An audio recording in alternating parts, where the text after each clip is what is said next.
Paturo naman.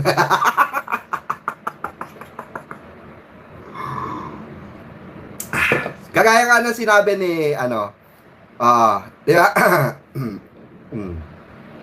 Kagaya nga ni, ano, kagaya nga ni, sinabi ni Sir Mike Abe, walang patutunguhan kung personal ang tirada. Ito, Sir Mike Abe, hindi naman po personal ito eh. Napapagkwentuhan lang. Nagtatanong kasi itong mga chismosa dito eh.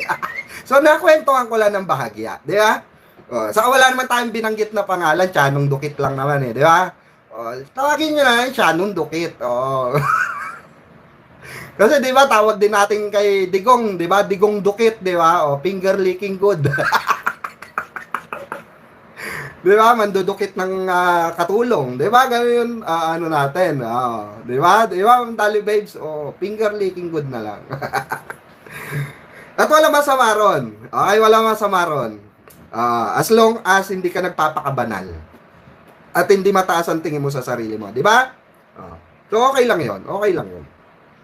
Importante, happy si Tiyanong Dukit doon. Di ba? Importante, nakadukit. Di ba? Successful naman, hindi naman siya natanggal, hindi naman sila na-expel, hindi naman sila na-detect, di rin sila na-read. At least, 'di ba, naging journalist siya. Yun lang 'yon, 'di ba? At daradasan niya na ano. I am Batman, ikaw salbahe ka din eh. Pero si I am Batman na salbahe rin. Most of them pretend to be embarrassed, but inside they are the one who, wala tayong magagawa, Ma'am Dali Babes. Ganun talaga minsan, di ba? Ganun talaga minsan, may mga ganyan tao talaga. Kaya nga, title natin dito, The Rise and Fall of Christian Esguerra. Kasi nga, no? Siguro nga, hindi natin abot, hindi natin natamasa yung kanyang natamasa sa buhay bilang isang journalist, di ba? At pag-aaral. Kaya pwede na siyang magsabi na ang Pangulo natin ay tanga at either tanga or kasabwat, 'di ba? At mahusgahan ng ating mahal na Pangulo, 'di ba? Sabi ko nga maraming nabibuild between sa Pinklawan, Dilawan at Loyalista. Okay? Marami, tama si Attorney Enzo, tama. 'Di ba? Nasayang naman yung sinimulan, sayang naman yung pagkakaisa na ginagawa natin ngayon. Pero kasi Sir Enzo, alam mo naman, magkakasama tayo noon sa laban, 'di ba? Sa kalsada, sa mga rally, sa mga pinaglalaban. Saludo kami sa pananaw nyo, sa pinaglalaban natin para wala nang makaupong DDS, 'di ba? Para wala nang makaupong Duterte sa pinakamataas na kapulungan, 'di ba? Pero on the other side of the arguments, Sir Enzo, sana po wag kami yung ano inyo. Wag po kami yung advisean nyo. Mas better po, much better siguro yung journalist po. Yung mataas yung tingin sa kanyang sarili. Siguro po yung mas kailangan yung i-call out. Sa mga ano po diyan, kaibigan natin especially kala Attorney Enzo, sa mga tinitingala natin, pinapanood natin, naging inspirasyon natin, at marami pang iba. Siguro si Christian Esguerra po muna yung inyong kausapin, dahil parang ma-pride pong tao eh. Kasi ang alam kong ma-pride lang, komunista. Sa amin po wala problema. Open hands po kami nakakargahin yan, at gusto nyo ihele pa namin eh. Diba? Hindi, I mean, simple lang ang ibig ko sabihin rito. 'Di ba? Kung may pagkakasala, 'di ba? Humingi ng dispensa. Kung may pagkukulang, punan. 'Di ba? Ganun lang 'yon. Madali tayong kausap rito kasi medyo marami nang nakapansin po, mga kababayan. Kahit sa FB, napansin na po nila yung pagbaksak, pag-unfollow kay Christian Esguerra ng mga loyalista. Okay, so hindi po talaga namin alam kung saan siya biglang nanggaling. Wala po kasi personal attack kaming ginawa kay Christian Esguerra. Ang kinontent po namin at ang dahilan po ng pagmumura ko sa kanya, yung brutal na pagmumura ko sa kanya, ay sa kadahilanan po, nagpantig po yung akin tenga bilang isang loyalista. Uulitin ko, loyalista. Pag sinabi mong loyalista, Christian Esguerra, magmula noon, magpasa hanggang ngayon. Dahil walang loyalista na ngayon lang biglang naging loyalista. Ang loyalista na tinatawag, kaya nga loyal eh. Ang loyalista magmula noon hanggang ngayon. Which is, yun kami. Ako, me, myself, and some of my family, especially my grandma, minulat niya sa akin yung kapakanan ng mga Pilipino na dinipensahan ng ni Apo Lakay. Kaya marami nga nagmahal kay Apo Lakay noon. Kaya nabuo ang loyalista. Diba? So, hindi dahil may personal akong galit sa'yo. Hindi yun. Yung nagbintang ka kay Pangulo, doon ako nagagalit. Kasi wala ka inilatag na facts. Kaya ka nga facts first. Kaya nga doon ka namin pinupuntirya sa title ng segment mo. Asan yung facts? Kasi bago ka sana magbanggit ng tanga, you have to realize first, gamitin mo muna yung utak mo rin. Journalist ka kaya? Ikaw na nga mismo may sabi, asan yung etiquette? Etiketa mo bilang isang journalist. Parang nawala yung work of ethics nyo as a journalist. Diba? Kasi kung pwede palang maging ganyan ang pinagmamalaki mo na journalist, magbabanggit na mga ganyang klase ng kataga sa lipunan at edi gawin na rin nila diba? Gawin na rin nila, tawag dito, nila Karen Davila. Diba? Gawin na rin nila Jessica Soho, Mel Chanco. Gawin na lang nila yan. Kasi okay lang din pala eh. Turo pala sa inyo yan eh. Diba? Turo pala sa inyo magbanggit kayong tanga as journalist eh. Kaya po natin nadadrag dito yung ibang journalist. Kino-compare po natin yung professional journalism, teach, kung tawagin, at yung, nagpapaka-journalist. So, kayo nang bahala kung talagang journalist siya o nagpapaka-journalist lang. Kasi dahil nga may exercise daw siya ng journalism. Diba? Di naman natin may kakaila yun, totoo yun. Since niyabang mo, sagutin mo, yan ba ay turo sa inyo? Kasi kung sasabihin mo, yan ay turo sa inyo, bago ka pumasok sa journalism, as journalist, diba? Parang may mali dyan. Parang may mali. It's okay to criticize the President of the Republic of the Philippines even you are officially media. Diba? You're not just, remember, Christian Esguerra, you have a license as a journalist. Parang kang attorney. Diba? Parang kang attorney na na binigyan ka ng lisensya. Kaya ito yung sinabi. So sa makatuwid ngayon, mga kababayan, ang nangyayari sa kanya, natutuligsa ng iba't ibang grupo. Even not loyalists. Okay? Even, may mga dilawan ako nakita na mga kaibigan din namin. Yung lumalaban sa West Philippine Sea, hindi nyo ba kilala yun? Mga dilawan yun. Pinklawan yun. Lumalaban sila sa West Philippine Sea. Sinasamahan namin sila. Dahil bakit? Iisa lang yung pinaglalaban namin. Tinira na rin si Christian Esguerra. Bakit? Alam ng mga taong ito, yung lumalaban sa West Philippine Sea, suportado ni Pangulo yung paglaban ng mga dilawan sa tribunal pa lang. Diba? Suportado ng administrasyon yung pinaglalaban ng ng mga dilawan. Saan? Pagdating sa bansang Pilipinas. Sa karapatang pandagat. Diba? Kasi kung si Digong yan, wala kang mahihita dyan. Diba? Sasabihin niya, hayaan nyo sila maglayag dyan. Makihati na lang tayo. Diba? Alam yan at may nanonood dito na mga kaibigan natin na nagpro-promote na from Dilawan na nagpro-promote ng West Philippine Sea from the very start nang maupo si Pinoy. Oh. Nilalaban na nila. At alam nila kung sino sila. Yung tinutukoy ko. Kaya please like and share po ng ating live. O kaya, diba? Shoutout po sa lahat na bagong pasok rito. Reynaldo Justo, ayan. Shoutout po. I won't be watching his vlog. It's just a joke. Sabi ni Joanne Aquino. Aquino pa apelido nito.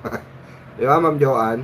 Hindi kasi, ulitin natin disclaimer lamang po. Wala po tayong personal na galit kay Chanong Dukit.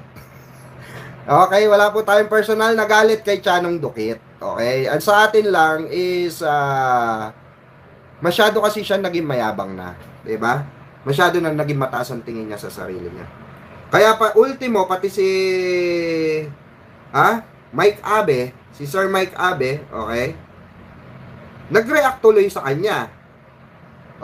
Nag-react tuloy sa kanya. So eto, pakinggan natin yung sinasabi po, yung opinion din ni Mike Abe, ni Sir Mike Abe regarding dito sa issue ni or kinaharap na issue ni Esguerra.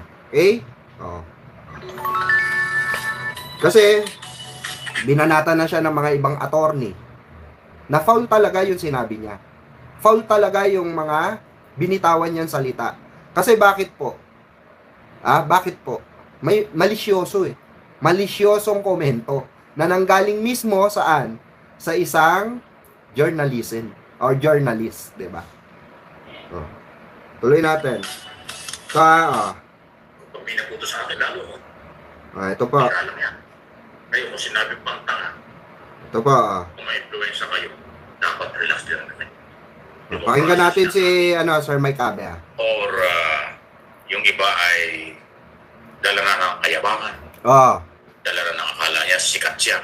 Sikatan. Pakinggan mo to ultimo si Sir Mike Abe, Christian Esguerra. Christian Esguerra, ultimo si Sir Mike Abe ay merong side comment dito. Pakinggan mo para sa iyo to.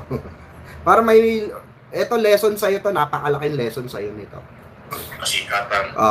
Alam niyo yung kasikatan, pera. Correct. Pera at kapangyarihan. Pag inyong sinabayan niya, aabuso yan. Ako yun. Kaya dapat kung may pera kayo, relax lang kayo. Tama. Kung may influensya kayo, dapat relax lang kayo. Tama. Yung inyong influensya at pera, nagpadala kayo dyan, yayabang kayo, aabuso kayo, mamimersonal kayo. Kasi ang feeling nyo, nasa inyong lahat. Kaya mong gumastos. Kaya mong gawin ang lahat. Yon. Which is yun yung nangyari po kay Christian Esguerra. Sa makatuwid, lumaki ang ulo. Dahil sa tingin niya, may kapasidad na siya na mantanga ng ibang tao. Hindi lang basta tao, presidente ng republika. At magsabi at mag-akusa sa Pangulo ng Republika na baka kasabwat sa mga insertion at nangyayaring pagnanakaw sa gobyerno. Diba? Pero sabi nga natin, kailangan ebidensya. Facts first. If you don't have facts, diba? Talo ka dun. May influensya ka, may pera ka. Iyan ang magpapahawak sa'yo. Tama. Lalo na kung ang patikos niyo personal laban sa Pangulo. Kasi ang Pangulo, sa ayaw at sa gusto niyo, Pangulo yan, Presidente yan. Correct. Sa ayaw at sa gusto niyo, siya ang Pangulo. Siya yung uhubog, siya yung magiging gabay natin. Tama. Sa ating magandang buhay at kinabukasan ng bansa. Pero pag pinasonal mo yan, walang makikinabang. Correct. Yan Diba? Aral sa iyo yun. Tama yung sinasabi ni Sir Mike Abe rito. Kung pe-personalin mo ang Pangulo, kung toyoin si Pangulo, buti nga hindi toyoin yan Kagaya ni Digong, na basta gusto kang papatay, papapatay ka na lang kung toyoin yang kagaya ni Digong, di ba kababalitaan na lang namin, nasa front page ka na.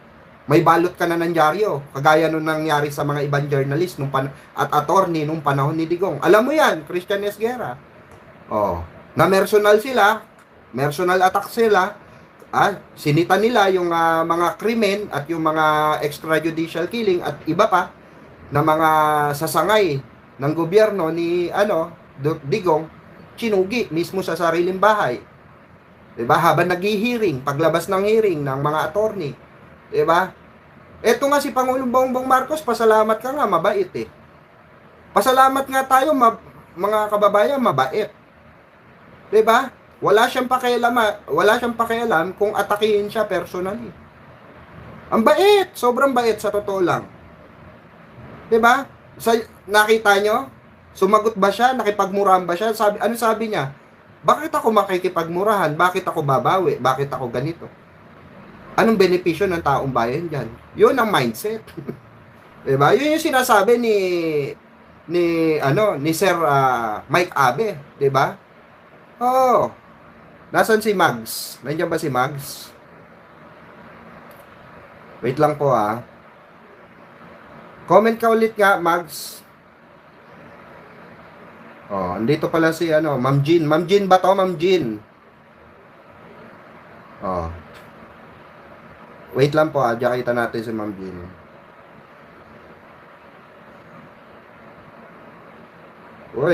Oy, ba tayo mag-jacket?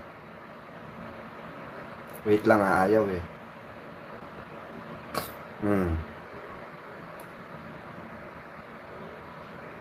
Nasa ada. Comment po ulit kayo.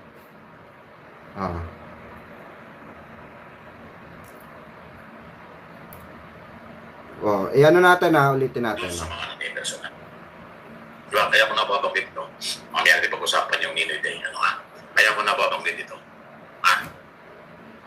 Kasi dapat lumamig na yung issue nung pagbanat ng isang political vlogger na si Christian Esguerra. Dapat maglaylo yan. Okay? Dapat sa kanyang magsimula ang pagpapatigil o paglamig ng issue. Hindi po kabaliktaran na nangyari. Siya pa yung nagpapainit. Tignan mo. Talaga yung pride niya. Even si Sir Mike Abe, napansin, 'di ba? Napansin. Ayan po, may jacket ka na po, Marks. Napansin, 'di ba, yung kayabangan mo. 'Di ba? Yung hindi mo hingi ng dispensa kay Pangulo. 'Di ba? Yung sincere public apology. Dahil wala ka na may ebidensya at all eh. Do you have a facts evidence? You don't have, Christian Esguerra.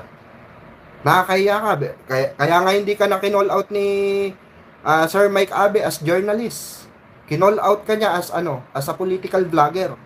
Kasi bakit? Yung ka na eh. Pero you have the self-proclaim as a journalist. Nakakadiri yun. Nakakadiri ka sa part na yun. Diba? At nakakahiya sa totoong mga journalist. Nakakahiya naman sa mga sikat, kagaya nila Mel Chanco, na never ever namin narinig na nagsalitang tanga. Word na tanga.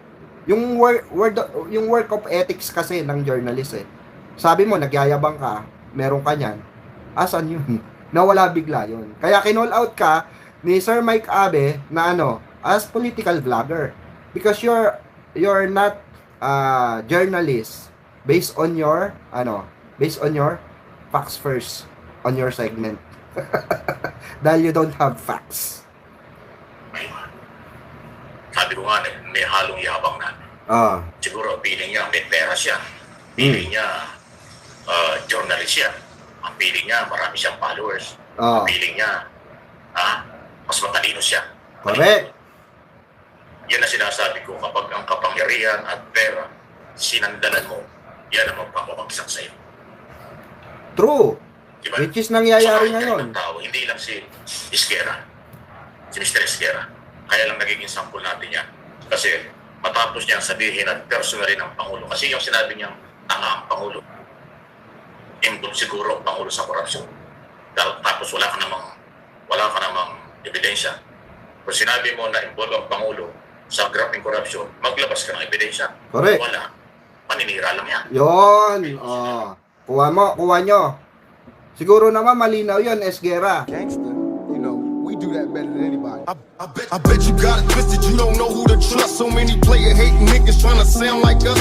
Say they ready for the front, but I don't think they know it. Straight to the depths of hell is where them cowards going. Well, all you still down, nigga, holler when you see me. And let these devils be sorry for the day they finally free me. I got a caravan of niggas every time we ride. Hitting motherfuckers up when we pass by. Until I die, live the life of a boss player.